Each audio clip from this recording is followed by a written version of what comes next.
सत साहेब नमस्कार, सभी को राम राम। और ये बाबा हैं सुखदेव जी, दिल्ली में किसी मंदिर में महंत में बैठे हुए हैं। और इनको भी संत रामपाल जी महाराज जी के ज्ञान से बहुत दिक्कत है, क्योंकि संत रामपाल जी महाराज जी का ज्ञान ही इतना जबरदस्त है कि इन पाखंडियों का जो है ना सारा पोल खुलता चला जा रहा है और इनकी दुकानदारी हो रही बंद। बस ये अब क्या कर रहे हैं, अब ये मीटिंग कर रहे हैं आपस में, और मीटिंग कर करके संत रामपाल जी महाराज के खिलाफ एक प्रोपेगेंडा चला रहे हैं। चलिए दोस्तों, देखते हैं अभी इस बाबा का क्या कहना है। रामपाल को तत्वदर्शी कहकर मानो एक बहुत बड़ा जोक मारा हो किसी ने। इसके नाम के आगे संत लगाकर संत शब्द की ही निंदा किसी ने की हो, ऐसा प्रतीत होता है। रामपाल के अनुसार परब्रह्म परमेश्वर कबीरदास जी हैं, रामकृष्ण आदि कोई कुछ नहीं है। लेकिन ये बात रामपाल की व्यक्तिगत है। अरे इतना बड़ा झूठ कैसे बोल रहे हो बाबा?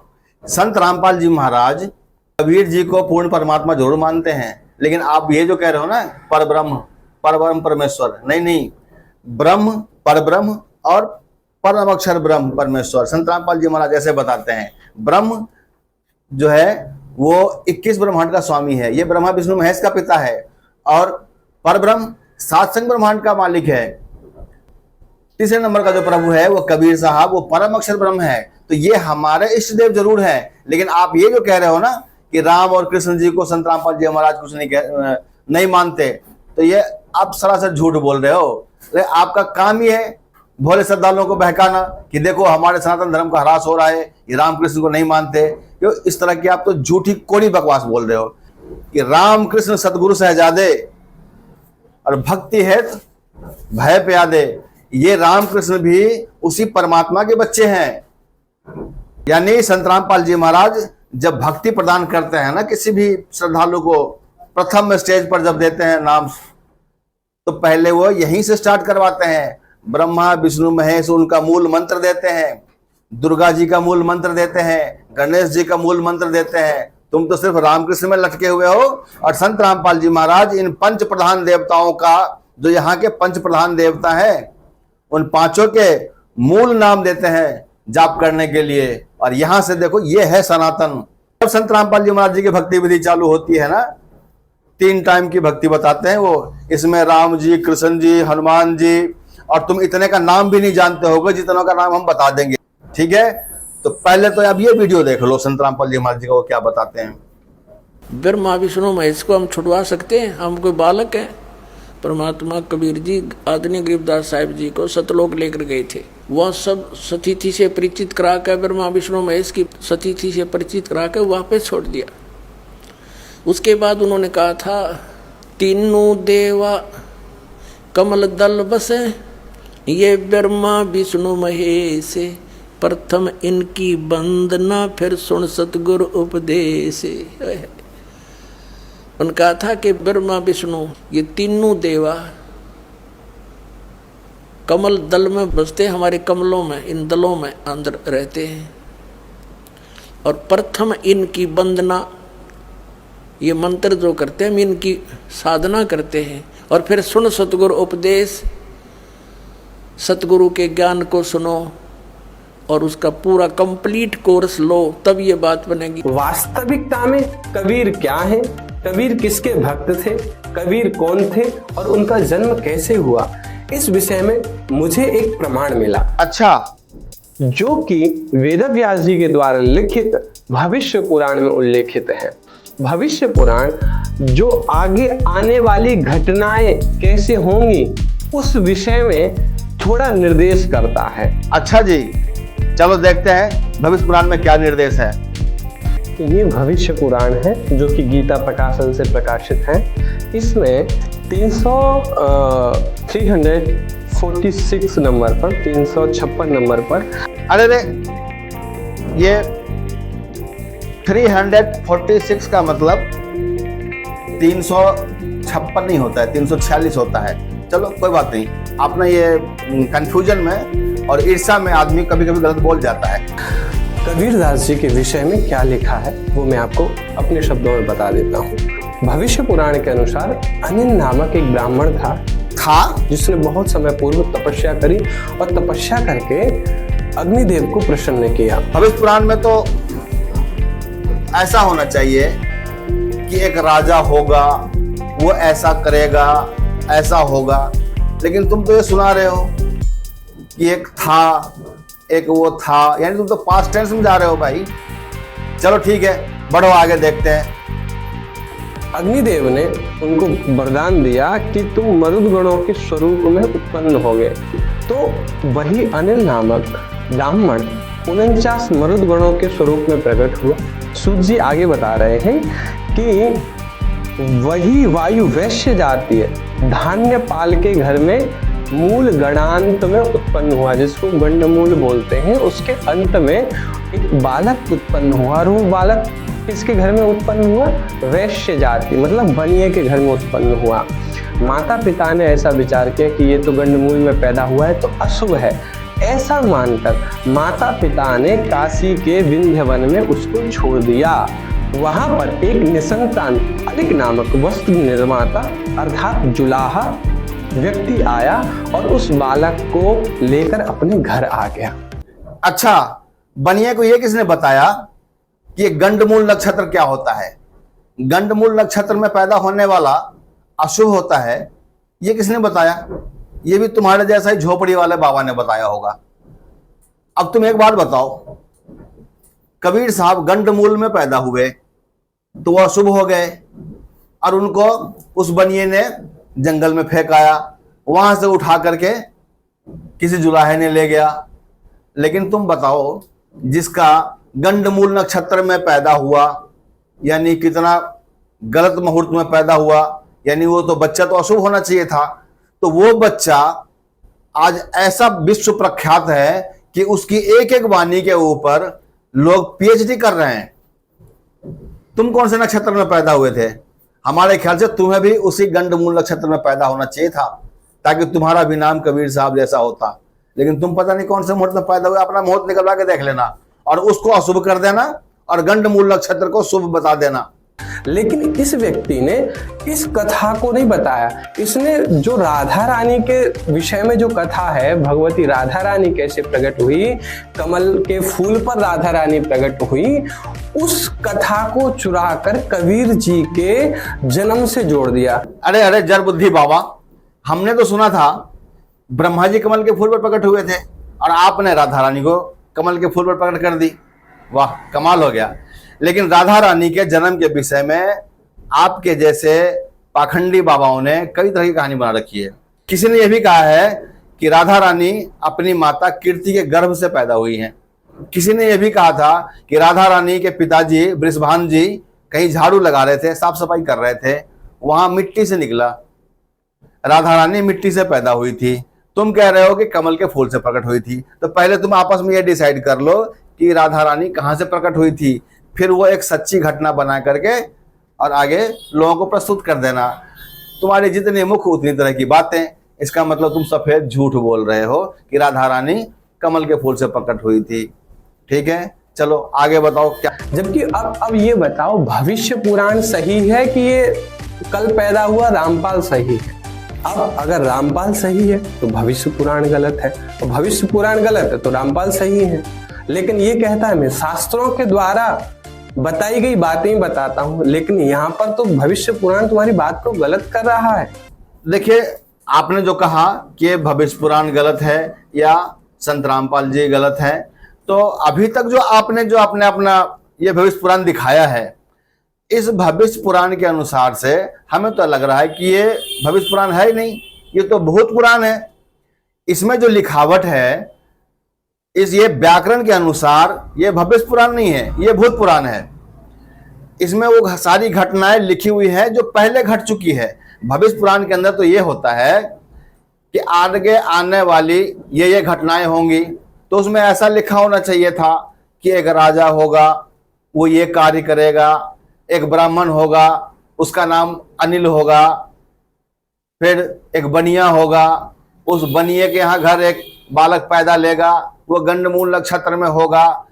तो ऐसा लिखा होना चाहिए था। इसमें क्या लिखा हुआ है? एक ब्राह्मण था, एक बनिया था, उसके वहां एक बच्चा पैदा हुआ। तो ये क्या हुआ?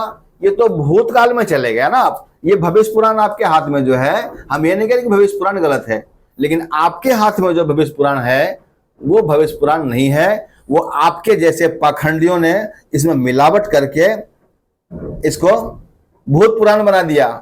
और इसीलिए कबीर साहब कहते हैं कि चोर चुरावे तोमरी गाड़े पानी में, और वो गाड़े वो ऊपर आवे सच्चाई छाने ना।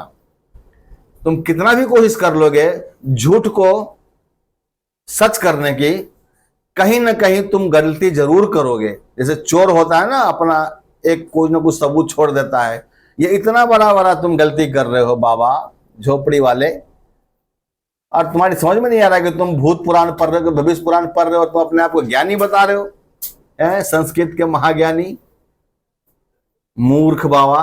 कबीर जी 7 वर्ष की अवस्था में रामानंद जी को गुरु स्वीकार करते हैं। और रामानंद जी किसके उपासक हैं? रामानंद जी भगवान श्री राम के उपासक हैं, भगवान श्री राम की पूजा करते हैं। तो रामानंद जी के शिष्य होने के कारण कबीरदास जी को किसकी पूजा करनी पड़ेगी? राम जी की पूजा करनी पड़ेगी। तो वही आगे ये कह रहे हैं कि वह अपने हाथ से भोजन निर्माण कर भगवान विष्णु को समर्पित करता था। उसका प्रिय करने के लिए भगवान ने उसकी इच्छाएं पूरी करने लगे। तो आपका कहना है कि कबीर साहब तो एक भक्त थे और वो विष्णु जी के पुजारी बन गए, क्योंकि उनके गुरुजी विष्णु के पुजारी थे। तो उनके गुरुजी को तो विष्णु जी ने कभी दर्शन नहीं दिए, लेकिन कबीर जी ऐसी भक्ति करते थे कि विष्णु जी उनका कार्य संपूर्ण करने लग गए। इसका मतलब जो वो ब्राह्मण जी थे ना, उनकी भक्ति स्वीकार नहीं थी, और उस गंडमूल नक्षत्र में पैदा हुए उस आपके हिसाब से वो बनिए का पुत्र, हकीकत कुछ और है। वो पूर्ण परमात्मा कबीर साहब हैं, और उन्होंने भक्ति करने का तरीका सिखाया था। कबीर जी गोदुग्ध पान करते थे, लेकिन रामपाल के अनुसार कि वो कुंवारी गाय उनका दूध पिलाती थी, ये सब यहाँ पर नहीं लिखा है। रामपाल ने सारी बातें अपनी ओर से मिलाई हैं। कबीर साहब जी गौ दुग्ध पीते थे और कुंवारी गाय का दूध पीते थे, और इसका प्रमाण आपके भविष्य पुराण में नहीं है, क्योंकि ये चीज तो वेदों में लिखा हुआ है, और भविष्य पुराण बाद में तुमने मिलावट कर दी है, तो कहां से मिलेगा? देखो ये वेदों में क्या लिखा हुआ है कि कबीर साहब जी कुंवारी गाय का दूध पीते थे। अब ऋग्वेद मंडल नंबर 9 सूक्त नंबर 1 मंत्र नंबर 9 में यह स्पष्ट कर दिया है अभी अधन्या उत्सृणंती धेनव शिशुम सोम इद्राय पातवे, ये 9 में। तो इम माने उस सोम स्वभाव वाले श्रद्धालु पुरुष को, अमर परमात्मा को, ये सोम माने अमर परमात्मा को, पुरुष माने परमात्मा को, जो शिशु रूप में प्रकट होता है, शिशुम रूप में जो प्रकट होता है, इन्होंने कुमार अवस्था में ही अभी अधन्या यानी कति पूर्ण रूपेण अंटज बिना धनाई, यानी अभी माने सब प्रकार से, अधन्या माने बिना धनाई, यानी गाय को हम बिना धनाई कहते थे, भैया धनाई नहीं से गाय। तो अभी अधन्या माने कंवारी गायें गोएं तृप्त करती है। पुण्यात्माओं, सौभाग्य आपका, ये परमात्मा का रहस्य आपके साथ, आपके समक्ष जो है उजागर हो रहा है, सच्चाई सामने आ रही है, और अब भी कोई नहीं मानेगा, फिर तो भाई कर्महीन इंसान है वो। इतना रामपाल पर बहुत सारे आरोप लगे कि इसके आश्रम में इतने इतने अवैध हथियार। आरोप लगाना बहुत आसान है, लेकिन उसको साबित करना फिर कितना मुश्किल है, ये पूछ लेना अपने आर्य समाजियों से जिन्होंने आरोप लगाए थे। और ये जो अवैध हथियार बता रहे हो ना, ये एक भी अवैध हथियार वहां नहीं मिले। उन सारे मामलों में संत रामपाल जी महाराज बरी हो चुके हैं। रामपाल यदि भगवान है तो वो जज के सामने क्यों गिड़गिड़ा रहा है? जज के सामने क्यों रो रहा है? संत रामपाल जी महाराज भगवान ही है। वो देखो ये न्यूज ये क्या कह रहे हैं। पैसे को लेकर के आपकी क्या प्रतिक्रिया है? रामपाल जो है उनकी तरफ से, आप उनके वकील थे, तो क्या कुछ प्रतिक्रिया रामपाल जी उनकी तरफ से ये रही है? वो फैसला सुनाने के बाद उन्होंने बीच में एक बार कुछ कहना चाहा, तो जज साहब ने रोक दिया उन्हें कि नहीं। फिर उसके बाद जब फैसला सुनाया तो संत रामपाल दास जी मुस्कराए, और बस मुस्कुराहट के साथ उन्होंने कुछ हाँ ना कुछ नहीं कहा, मुस्कुराए और कोई बात नहीं। संत रामपाल जी महाराज जज के सामने रोए नहीं थे, मुस्कुराते रह गए। रामपाल यदि भविष्य का जानता है तो उसने कभी इस बात की भविष्यवाणी क्यों नहीं की कि मैं एक दिन जेल जाऊंगा? वो तो भगवान है, वो तो पहले ही बता देता ताकि उसके अनुयायी समझ जाते। बता दिया था भैया, बता दिया था, तभी तो हम दृढ़ है। जब वो संत रामपाल जी महाराज जेल में गए, एक भी भक्त को देखा उनका किसी को भी बिखरते हुए? सब के सब बिल्कुल शांतिपूर्वक बैठे हुए थे। उनको सबको पता था कि हमारे गुरुजी ने जो कहा है जेल जाने के भी लीलाएं भी करनी है, आपको भी जेल जाना पड़ेगा। ये चीज भी सारी बातें पहले ही बता दिया था, इसीलिए हम बिल्कुल शांतिपूर्वक सुन रहे थे। और ये जो चल रहा था ना यहाँ, जो आपने देखा बाहरी तरीके से, हमने प्रोटेस्ट भी किया, जनता को भी जगाया, सरकार के सामने भी हमने जो अपनी बातें रखी, वो एक दुनिया के तरीके से, दुनियावी तरीके से अपनी लीलाएं चल रही थी। अथवा रामपाल ने अपना वकील क्यों रखा है? वो अपनी निर्दोषता का सबूत क्यों नहीं दे रहा? भगवान तो सर्वशक्तिमान होते हैं, वो क्यों ना जेल को फाड़ के बाहर आ जाता है? जेल को तोड़ करके तो भागने वाला कोई अपराधी होता है, ये गुंडे मवालियों का काम होता है। और संत का काम, महापुरुष का काम कानून की रक्षा करना होता है, इसीलिए वो वकील भी रखते हैं। वो कानून की रक्षा अगर संत नहीं करेगा तो तुम्हारे जैसे झोपड़ वाले बाबा से नहीं होगा, तुम तो गुंडागर्दी ही करोगे।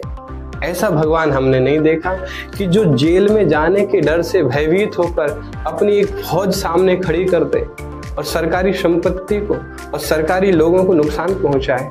ये कैसे संत के लक्षण हैं? हमने भी ऐसा भगवान नहीं देखा जो काल यवन के डर से गुफा में जाकर छुप गया। हमने भी ऐसा कोई भगवान नहीं देखा जो गोरखनाथ के डर से 9 दिन तक गुफा में चली गई माता जी। हमने भी ऐसा भगवान नहीं देखा जो मथुरा छोड़ करके और द्वारका में चले गए। हमने भी ऐसा भगवान नहीं देखा था। 27/14 जो FIR थी उसमें संत रामपाल दास जी महाराज और उनके साथ जो अनुयायी थे जिनको बंद करके रखा हुआ था, उन सभी को बाइज्जत कोर्ट ने, हिसार कोर्ट ने बरी कर दिया गया है। अभी कौन कौन से मामले? अब आगे के विचाराधान जो चले 428/14, 429/14 और 443/14, 430/14 वो आगे चल रहे हैं।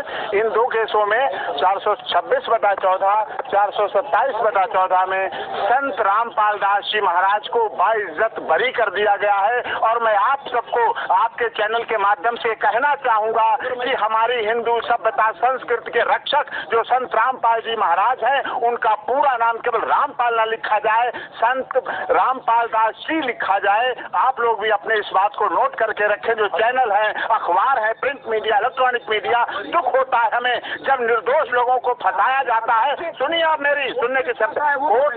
कोर्ट ने कहा है आप पर सारे 4 झूठे साबित होते हैं और आप सबको दोनों केसों में, अलग अलग केस में उन्होंने बताया। पहले 426/14 में बताया, फिर दोबारा 427/14 में बताया। ऐसा कुछ भी नहीं। बाइज्जत बरी का मतलब होता है आप पर जो भी आरोप लगाए थे पुलिस ने, वो पूरी तरह से निराधार झूठे साबित हुए हैं और बाइज्जत बरी कर दिया गया। आप जो ऐसा कह रहे हो ना, ये जनता को भ्रमित मत करो। संत रामपाल जी महाराज ने जो किया था वहां पे, वो छुपे नहीं थे, वो बाहर थे अपने घर में ही, और बाहर पूरा प्रोटेस्ट कर रहे थे, अपने लिए न्याय की मांग कर रहे थे। और न्याय का मांग करना गुनाह नहीं है। इसने ऐसे फैन क्लब बनाया है जो कि निहायती मूर्ख और जड़ बुद्धि है, जिनके पास में विवेक नाम की कोई चीज नहीं है। संत रामपाल जी महाराज जी के पास जितने भी अनुयायी हैं, वो सब के सब पढ़े लिखे और एक से एक बुद्धिजीवी लोग हैं, जो कि सभी सदग्रंथों को समझते हैं। तुम तो कहोगे कि संस्कृत की भाषा, सिर्फ संस्कृत हम नहीं जानते। अरे संस्कृत को तो हिंदी में अनुवाद किस लिए किया गया भाई? जो संस्कृत नहीं जानता उसको हिंदी में अनुवाद कर दिया गया ना, उसी के पढ़ने के लिए तो किया गया है हिंदी में। और जो हिंदी में लिखा गया उसी को तो हम पढ़ के तुमसे बात कर रहे हैं। तुमसे संस्कृत में अगर मैं अंग्रेजी में बात करने जाऊँ तुम्हारी समझ में आएगा नहीं, तो क्या फायदा है ऐसे अंग्रेजी का और क्या फायदा है संस्कृत का? जो कि भगवान के एक भी लक्षण इसमें नहीं दिखते। हाँ, भगवान के तो लक्षण इनमें नहीं दिख रहे हैं। भगवान के लक्षण है ब्रह्मा जी में, जिन्होंने अपने पुत्र के ऊपर ही मोहित हो लिए। भगवान के लक्षण तो विष्णु जी में है, जो कि मोहिनी रूप धारण कर लिए, जो कि तरह तरह की लीलाएं कर दिए, वृंदा को साथ धोखा कर दिए। भगवान के लक्षण तो है शंकर जी में, जो कि मोहिनी रूप पर वशीभूत हो गए। भगवान के लक्षण है श्री कृष्ण जी में, जो कि गांव की लड़कियों के साथ में और अभद्र तरीके से व्यवहार करते रहे। तो ये भगवान के लक्षण है। और संत रामपाल जी महाराज के अंदर में भगवान के लक्षण नहीं है।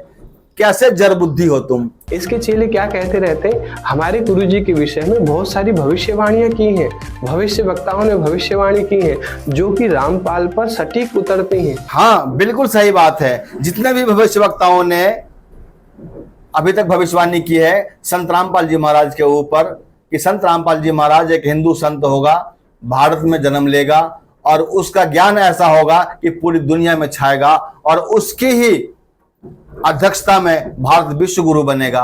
और ये इसका प्रमाण तुम्हारे आगे है। आज पूरा भारतवर्ष संत रामपाल जी महाराज जी का आश्रम बनता जा रहा है।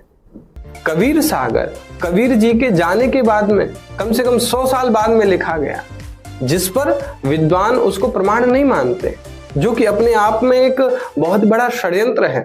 ये भी तुम झूठ बोल रहे हो कि कबीर सागर 100 सालों के बाद लिखा गया था, क्योंकि कबीर सागर जो लिखा गया है कबीर साहब जी बोल रहे थे और धर्मदास जी लिख रहे थे, तो वो हैंड टू हैंड लिखा गया है धर्मदास जी के द्वारा। बाद में जब उसके अंदर कुछ मिलावट कर दी गई किसी के द्वारा, तो संत गरीबदास जी महाराज ने उसको अपनी वाणी में लिख दिया। और रही बात जो तुम ये कह रहे हो कि विद्वानों के द्वारा इस कबीर सागर को नहीं माना जाता क्योंकि ये 100 साल के बाद लिखी गई है, तो तुम ये बताओ कि क्या राम जी ने रामायण अपने सामने लिखवाया था? क्या विष्णु पुराण विष्णु जी के सामने लिखी गई थी? ब्रह्मा पुराण ब्रह्मा जी के सामने लिखी गई थी? शिव पुराण शिव जी के सामने लिखी गई थी? क्या उन्होंने अपने हाथ से बैठ के लिखवाया था? किसी ने भी नहीं लिखवाया था। इसका मतलब तुम्हारे अनुसार तो ये सारे पुराण गलत हो गए। तो तुम कैसे जड़ बुद्धि विद्वान हो जो 100 साल तक की बातों को लिखा हो तो मानते नहीं हो, और मानते हो हजारों साल लिखा पहले पुरानी बातों को? तो क्या है तुम्हारी कुछ सोच है तुम्हारे? और कबीर ने जीवन भर में अपने हाथ से कोई किताब नहीं लिखी। हाँ, कबीर साहब जी ने तो अपने हाथ से कोई किताब नहीं लिखी, लेकिन विष्णु जी ने अपने हाथ से विष्णु पुराण लिख दिया, शिव जी ने अपने हाथ से शिव पुराण लिख दिया, ब्रह्मा जी ने ब्रह्मा पुराण लिख दिया, देवी जी ने देवी पुराण लिख दिया, और श्री कृष्ण जी ने अपना गीता लिख दी। अपने हाथ से लिखी थी क्या सभी ने? इनमें से तो किसी ने भी नहीं लिखी थी, लेकिन कबीर साहब जी ने एक बार ऐसे डंडी घुमाई थी, 13 गाड़ी कागज लिख दी थी, और वो सारे के सारे पवित्र अमृत वाणियों का एक सदग्रंथ बन गया था। और इसका तो प्रमाण है दिल्ली का राजा, इतिहास में लिखा हुआ है कि दिल्ली के राजा ने कबीर साहब को बोला कि अगर मैं तुम्हें खुदा तब मानूंगा जब तुम इन 13 गाड़ी कागजों को 24 घंटे में लिख दोगे। कबीर साहब ने अपनी एक ऐसे डंडी घुमा दी थी, खाली उन पूरे 13 गाड़ियों के कागजों पे सिर्फ अमृतमयी वाणी अमृतवाणी अमृतवाणी लिखा गई थी। और वो 13 गाड़ी कागज को उस राजा ने उस समय नहीं माना था, क्योंकि तुम्हारे जैसा ही जड़ बुद्धि था, वो भी झोपड़ी वाला ही था। उसने क्या किया, उन सारे सदग्रंथों को दिल्ली में दबा दिया। लेकिन कबीर साहब ने यह कहा था कि जब समय आएगा तो हमारा जो 13वां अंश होगा, यानी जो हमारा 13वां अवतार होगा, वो इन सारे सदग्रंथों को निकाल के बाहर रख देगा। और वो कौन है? आज संत रामपाल जी महाराज वो 13वें अंश हैं, और उन्होंने वो सारे सदग्रंथों को निकाल करके आज सारी दुनिया के सामने रख दिया, और तुम्हारी सच्चाई का पोल खोल करके सबके सामने रख दिया है। इसके जितने भी सारे लोग जो प्रचार कर रहे हैं वो सब के सब पेड एक्टर हैं, वो सब के सब लोग फंडिंग के द्वारा चलते हैं, जो कि एक सनातन धर्म में बहुत बड़ी घुसपैठ है, और सनातन धर्म हिंदू धर्म का बहुत बड़ा ह्रास कर रहे हैं लोग। ये लोग दंड के पात्र हैं, आज नहीं कल हम इनको दंडित करेंगे। संत रामपाल जी महाराज जी के करोड़ों में अनुयायी है, और किसी से भी लड़ना और झगड़ना बिल्कुल ही मना है। संत रामपाल जी महाराज जी ने अपने भक्तों को यह सिखाया है कि किसी से लड़ना नहीं है, लेकिन किसी से डरना भी नहीं है। इसीलिए हम किसी से लड़ते भी नहीं और किसी से डरते भी नहीं है। सत साहिब नमस्कार, सभी को राम राम।